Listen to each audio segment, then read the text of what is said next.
अध्याय 3 है दो चरों वाले रैखिक समीकरण युग्म। ठीक है, तो चर जिसका मान बदलता रहता है x y s t u v कुछ भी हो सकता है।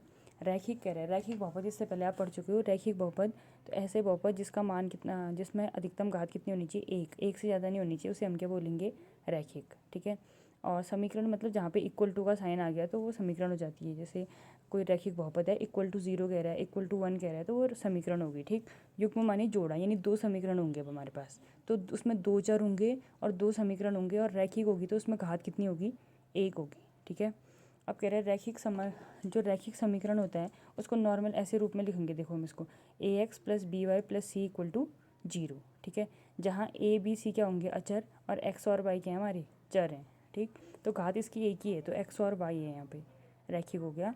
और ठीक, तो फिर ये ऐसे ही रैखिक समीकरण युग्म है। इसमें देखो प्रश्नावली 3.1 का पहला क्वेश्चन है। पहला क्वेश्चन है, आफताब अपनी पुत्री से कहता है कि 7 वर्ष पूर्व मैं तुमसे 7 गुनी आयु का था, अब से 3 वर्ष बाद मैं तुमसे केवल 3 गुनी आयु का रह जाऊंगा। इस स्थिति को बीजगणितीय व ग्राफीय रूपों में व्यक्त करो कह रहे हैं। ठीक है, तो हमें इसको बीजगणितीय फॉर्म में भी लिखना है और ग्राफ बनाना अपने 9th में सीख रखे हैं, तो वैसे हमको ग्राफ भी बनाना है इसमें। तो पहला क्वेश्चन कह रहा है कि आफताब अपनी पुत्री से कहता है, तो हमें इनकी क्या करेंगे, बीजगणितीय है तो इनकी आयु को क्या करना पड़ेगा, मानना पड़ेगा। तो हम लिख देते हैं कि माना आफताब की आयु, आफताब की आयु बराबर कितनी हो जाएगी, एक्स वर्ष। ठीक है, मान लेते हैं कि आफताब की आयु कितनी है, एक्स, तथा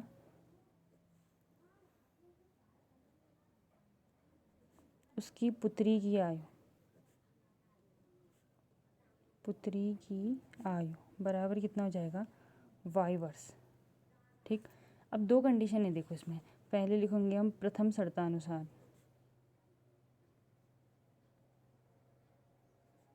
पहली कंडीशन क्या कह रही है, देखो 7 वर्ष पूर्व मैं तुमसे 7 गुनी आयु का था। आफताब अपनी पुत्री से कह रहा है, अभी आफताब की एज कितनी है, एक्स, तो 7 साल पहले कितनी होती होगी, एक्स माइनस 7, जितनी भी एज है उसमें से 7 को घटा देंगे ना 7 साल पहले।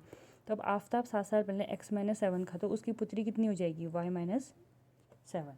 ठीक है, तो आफताब कह रहा है कि 7 वर्ष पूर्व मैं तुमसे 7 गुनी आयु का था, यानी जितनी आफताब की आयु है वो उसके पुत्री की कितनी थी, 7 गुनी, यानी 7 के क्या कर देंगे, गुणा, 7 गुनी कह रहे हैं ना, तो 7 से क्या कर देंगे, गुणा कर देंगे। ठीक, अब इसे सॉल्व करेंगे, ये आएगा x minus 7 equal to 7 y minus 7 कितना जाएगा, 49। तो सबको एक साथ ही रख लेते हैं, एक्स माइनस, यहाँ प्लस है ना 7 वाई, इधर आके आ जाएगा माइनस 7 वाई, यहाँ माइनस 49 है तो इधर आएगा प्लस 49, यानी माइनस 7 प्लस 49 कितना आ जाएगा, प्लस 42 इक्वल टू कितना आ जाएगा, 0। ये आ गई हमारी फर्स्ट इक्वेशन। ठीक, अब देखो द्वितीय शर्तानुसार,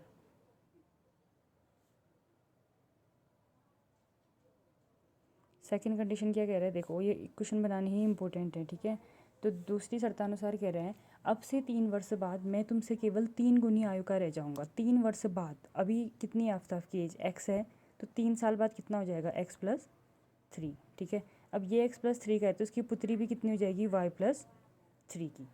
ठीक, तो ये वाई प्लस 3 की हो जाएगी। तो अब ये कह रहा है कि 3 वर्ष बाद मैं तुमसे केवल 3 गुनी आयु का रह जाऊंगा, यानी 3 वर्ष बाद आफताब कह रहे हैं कि जो मेरी आयु होगी वो तुम्हारी आयु की कितनी हो जाएगी, 3 गुनी, यानी पुत्री की आयु का कितना है, 3 गुना। ठीक, अब इसे सॉल्व करेंगे, एक्स प्लस 3 इक्वल टू 3 से वाई को मल्टीप्लाई करोगे 3 वाई प्लस 3 से इसको 3 3 जा 9, 3 वाई को इधर ले आएंगे, एक्स यहाँ प्लस है तो इधर आके माइनस, अब यहाँ प्लस 9 है तो इधर आके माइनस 9 हो जाएगा, तो 3 माइनस 9 कितना हो जाएगा, माइनस 6।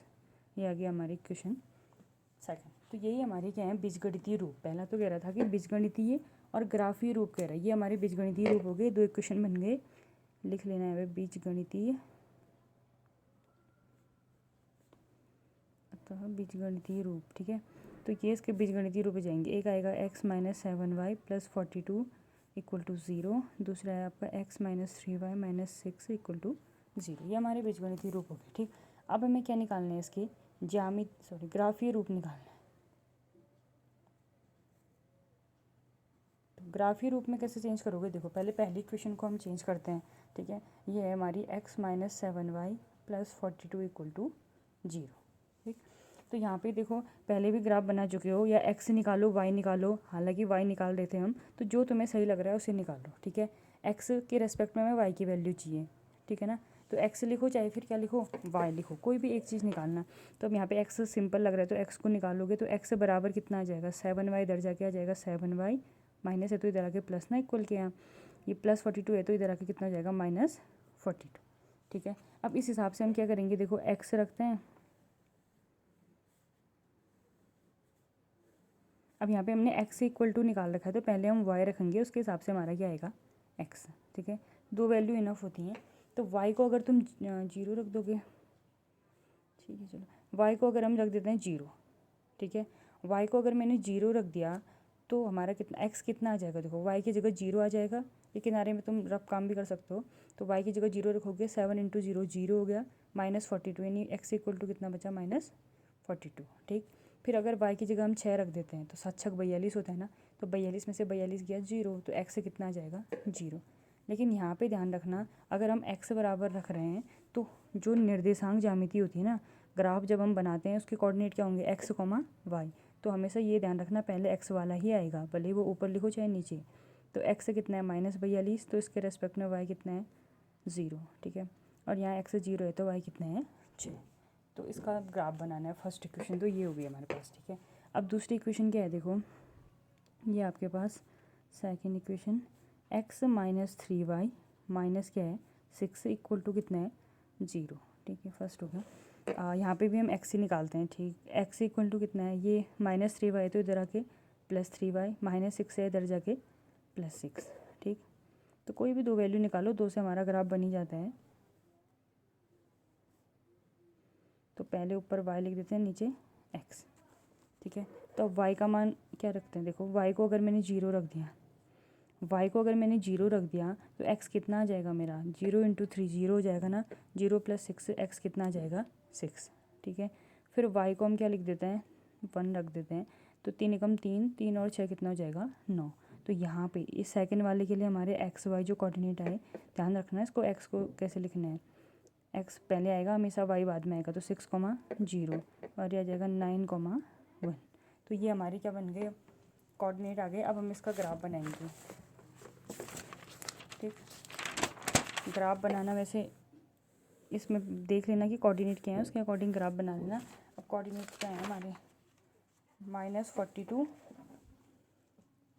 0 और 0, 6, हाँ 42 तक है तो ध्यान रखना -42 कह रहे हैं, तो उसके हिसाब से हमको लेना पड़ेगा ये।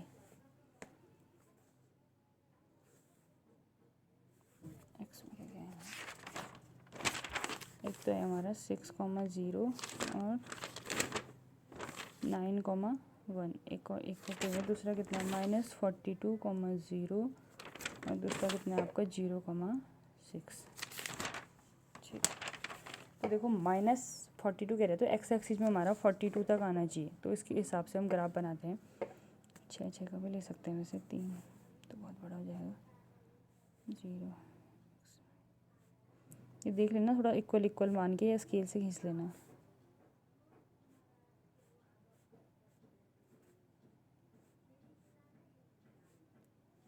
इक्वल बनाना तो ज़्यादा एक्यूरेट आ जाएगा तुम्हारा, ऐसे याद से 5 का ही गैप मान लो, 5, 10, 15, 20, बहुत ज़्यादा आ 42 है ना, 42, 10 का भी ले सकते हो, फिर 10, 20 हम लेंगे, 30 और 40, ये आ जाएगा आपका 50। 10 का गैप ले लेते हैं, ठीक है, क्योंकि ये बहुत बड़ा है ना, -42 बड़ा हो गया है, तो इसको ऐसे ले लेते हैं। तो अब जब यहाँ लिया है तो यहाँ भी 10, 20 लेना पड़ेगा, ये माइनस एक्सिस होगी तो ये सब माइनस में आ जाएगा। यहाँ भी हम लेंगे 10, 20, यहाँ भी 10, 20, ये एक्स एक्सिस हो गई और ये क्या हो गया हमारी वाई एक्सिस, ठीक है। तो जब पहले वाले के लिए लिखोगे, देखो -42 कह रहे हैं तो 40 के यहाँ कहीं -42 होगा, और वाई एक्सिस में कितना है 0, यानी यही पॉइंट आएगा। इसको थोड़ा सा ज़्यादा बड़ा सा गोल बना के यहाँ पे लिख लेना है, इसके कोऑर्डिनेट हो जाएंगे -42, 0, ठीक। दूसरा है इसका 0, 6, तो एक्स एक्सिस में 0 है, यहाँ 6 है, तो यानी यहाँ पे कहीं पॉइंट आएगा 0, 6। तो आप क्या करोगे, फिर इन दोनों को मिला दोगे। स्केल ले लेना, स्केल से मिला लेना ढंग से। तो ये एक लाइन, जो भी लाइन की क्वेश्चन आएगी फर्स्ट ही आ गई, ठीक। सेकंड है 6,0, तो 6 में आओगे, देखो यहाँ पे 6,0 यहाँ पे आएगा, तो इसका कोऑर्डिनेट लिख देना यहाँ पे 6,0, थोड़ा सा बड़ा कर देना। फिर कह रहे हैं दूसरा है 9,1, तो 9,1 यानी ये भी इधर ही कहीं आ रहा होगा, ये देखो 9,1। ये कोऑर्डिनेट कुछ और भी मान सकते हो, अपने हिसाब से देख लेना ये। तो दोनों लाइन आ गई। तो ऊपर वाली लाइन कौन सी थी हमारी? पहला वाला इक्वेशन था। पहली इक्वेशन क्या थी हमारी?